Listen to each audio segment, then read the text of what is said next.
Placing the homeless in hotels in the city has become a contentious issue, putting city leaders on the hot seat with claims of mismanagement and rising crime. But in this debate, we don't often hear from the people themselves. Tonight, CBS2's Dave Carlin has one man's story about life in a hotel shelter.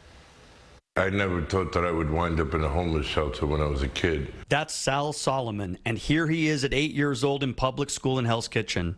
40 years later, he found himself on the streets, and then in a series of New York City homeless shelters. A view into the shelter system, metal detectors, clothes ready.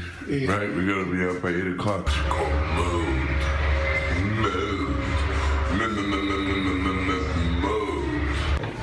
This is the front yard here. He documented his time in shelters from Brooklyn to Queens to the Bronx. Because we're like in prison. He knows what prison is like. When I was 19, I got locked up. I went to prison. For what? For stealing a car. I changed my direction, got my GED, went to college while I was in jail.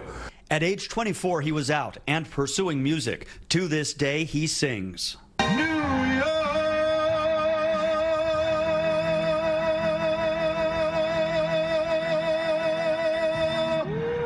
Thank you. Thank you so much. Thank you so much. Here's $100. Here's $20. A high point of his music career, working on a song for a movie soundtrack, The Wrestler, that was nominated for an Oscar. But then several loved ones died, brothers and both parents, and a best friend.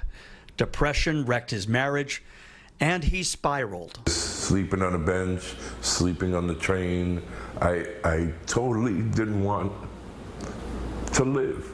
I wound up becoming one of those people that you look at. Earlier this year, he was moved to a hotel near Kennedy Airport. They transferred me to a hotel. Some people in various neighborhoods around the city are upset about homeless in hotels.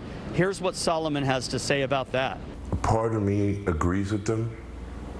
Who wants craziness in front of your doorstep? Help divert these funds that are going to these private companies that are just warehousing men, and use those funds for qualified psychiatrists. He's been out of the hotel a week now. A relative is giving him this place to stay. I see myself singing more and getting more gigs. He wants everyone to think of him when they see someone on the streets and before they judge. If you see a guy down and out and he's sitting down, he may be hungry, he may be depressed. Depression is the #1 thing that I saw. He'll be 50 years old this year. He's been through a lot, but says there is always hope. In Hell's Kitchen, Dave Carlin, CBS2 News. Solomon now has a gig lined up at a local bar, and he'll be performing twice a week for a socially distant crowd. Wow.